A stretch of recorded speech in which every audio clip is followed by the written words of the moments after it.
Hi everybody, this is day 6.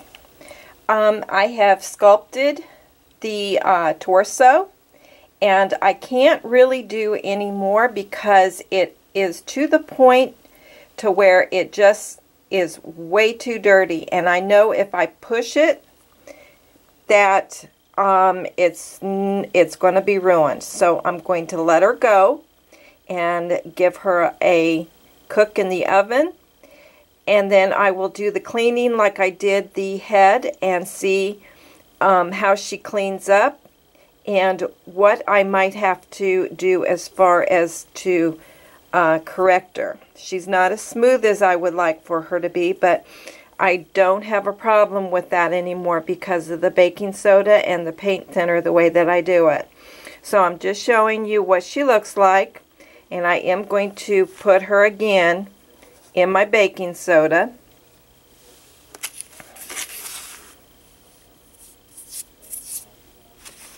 And I will completely cover her.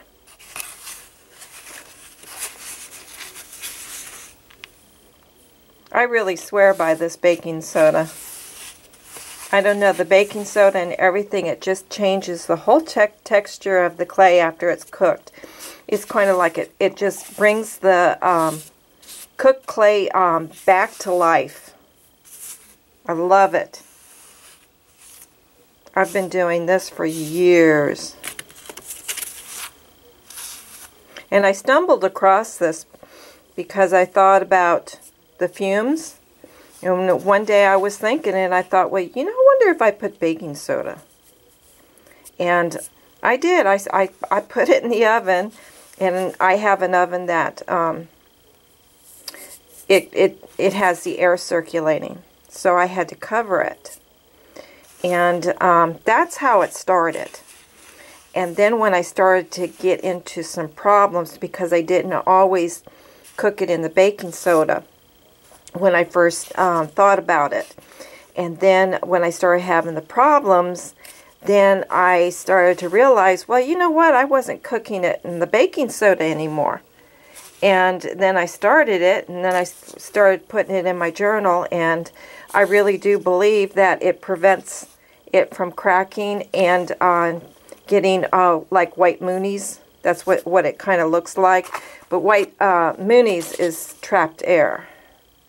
Okay, I just wanted to show you this. And she doesn't have to be totally covered, but I just want to show you. And she's going to go in the oven, and I'm going to take her out and see what she looks like. So I'll be back, you guys. I've taken her out of the oven, and I did put her in the freezer. And I'm going to get the baking soda off of her. But what I'm doing is I'm going to see if today I can get a better picture of a little bit of the dirt.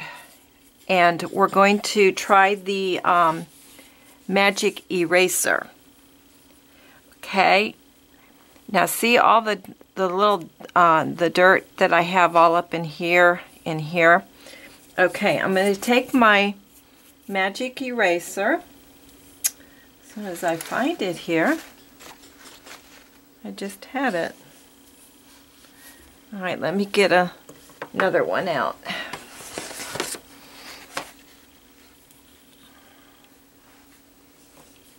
Okay, I'm going to do this area right here.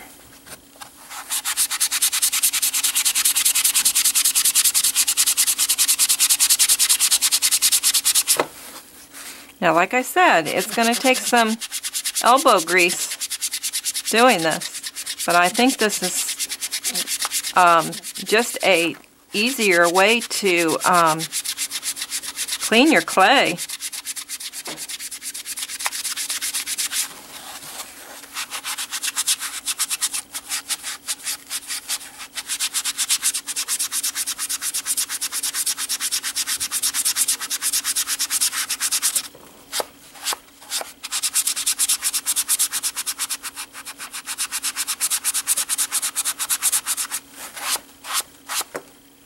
Okay, I'm going to bring it up to the camera Now it's not totally clean, because I'm not saying that the magic eraser totally cleans it. No, there's a little bit more work you have to do. But it does get quite a bit of it out. Now I'm going to do this area right in here. And then I'm going to go off camera and I'm going to do the rest. But that last video that I did, I don't know, I just couldn't get the lighting right.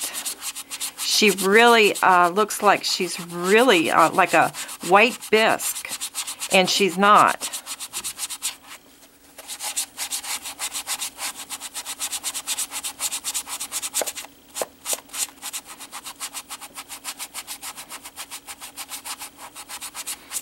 And when you do this, you're actually kind of sanding her too.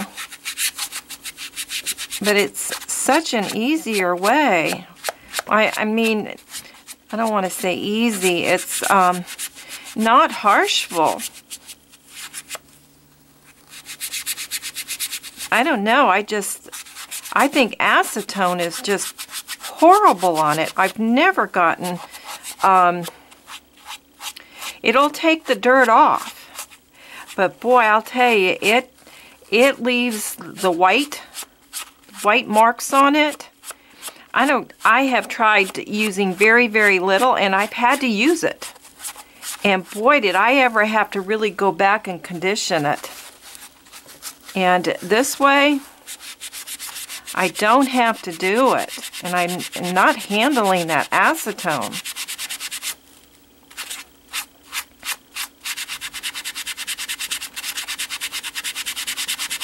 You know, your sponge is going to break up and everything, so when you do this, make sure that you have all your clay, your raw clay, away from it, because your raw clay will pick it up. Okay, look at that. Can you see that? Make sure.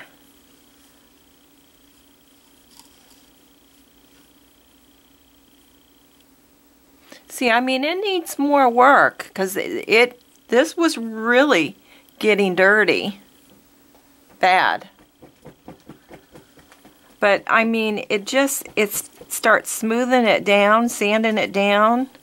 Like, I'll have a lot of sanding to do up in the jawline in that, because when I blended the clay in there, I want that to all be smooth. I really wanted to get a video to where you can see what this magic eraser, the Mr. Clean Original Magic Eraser. Okay, it really does work. If you just want to use the acetone, then, you know, and that works for you, that's good. But the acetone, it does not work for me. I mean, I just don't want to put it on my whole doll, make a habit out of it. I think it kills the clay. Okay, everybody, I'm off to do a lot of cleaning, and I'm going to look at this video, and I'm going to hope that you guys can see that. Okay, I shall be back. Okay, I did do a lot of cleaning, and I also put her arm on. Now there's a couple of things that I wanted to share here before I go on with this. Is that I've changed my lighting a little bit, and I'm trying to get it so she still needs more cleaning. I mean, I'm not done with her, but I just wanted to see if you could really get a look at that. The magic eraser is to me the beginning of cleaning her, and it just brightens her right up, and then the rest of the cleaning just does the rest. But I wanted to show you this. Now, this is the thing that I wanted to share with you. As far as my templates, okay, now if many of you that are following me, you know that I've really stressed in my videos that I really don't consider myself that I can draw, but I do try to make it work for me. When I draw something out, I really work with that template as much as my block of clay, and I'm going to explain to you how this has really helped me. In the beginning of my sculpting, learning how to sculpt, I had the most difficult time with posing my dolls. Now, mind you, I would do, when I was doing it the whole sculpt. I wasn't doing it in stages. So as I was manipulating my clay and everything, it seemed like when I handled it, it just distorted it. Now, if I worked with the armature first and I posed it, mind you, back then I was using other things as a core to my armature. If I would have had the, what is it? I can't even think what it's called. Epoxy sculpt. That might have been a little bit different for me, but I started to think things out.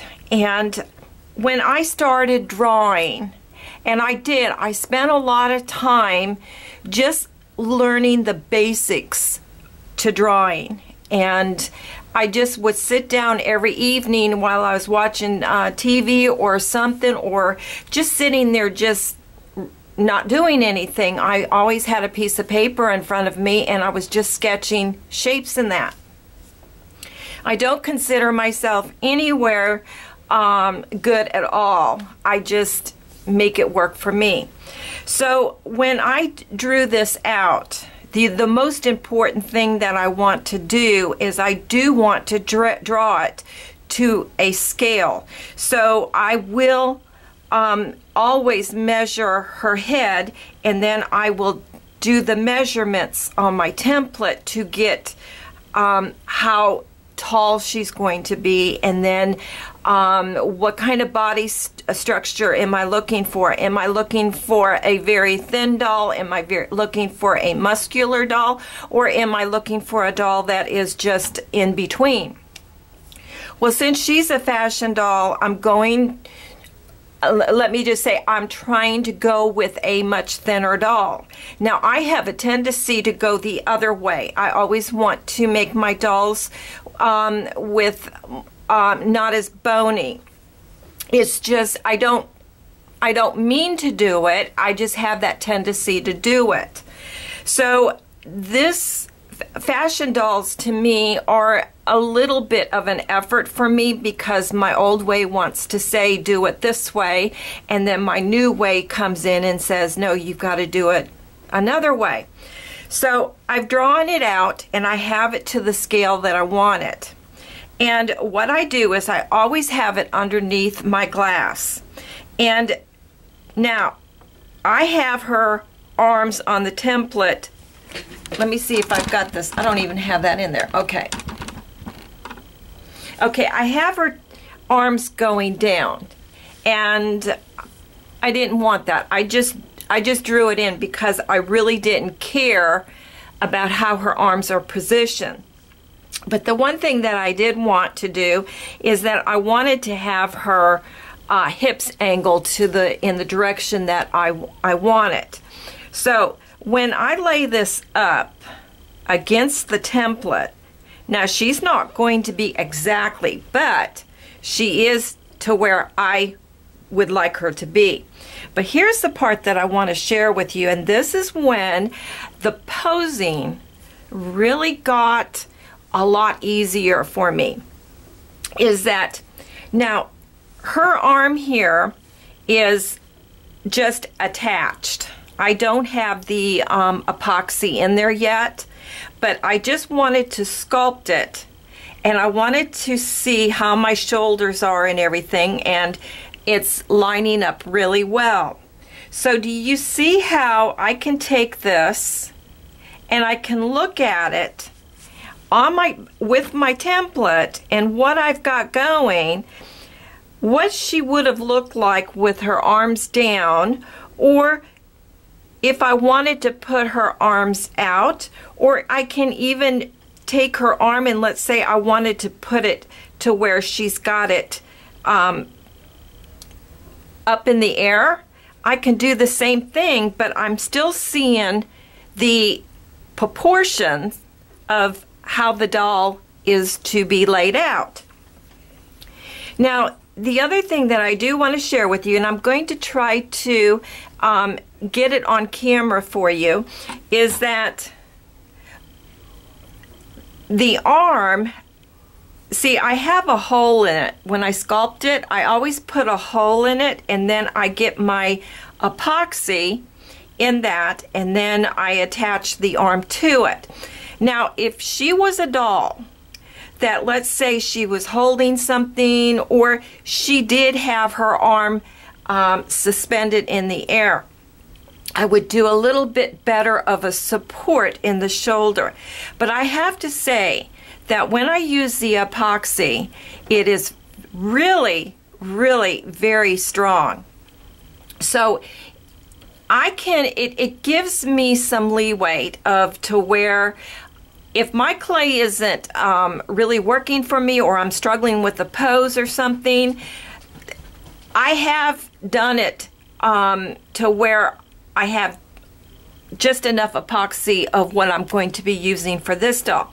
But this one here, see, there's not going to be really any pressure on her arms or anything, and that epoxy is going to hold it. It is like stone, like cement.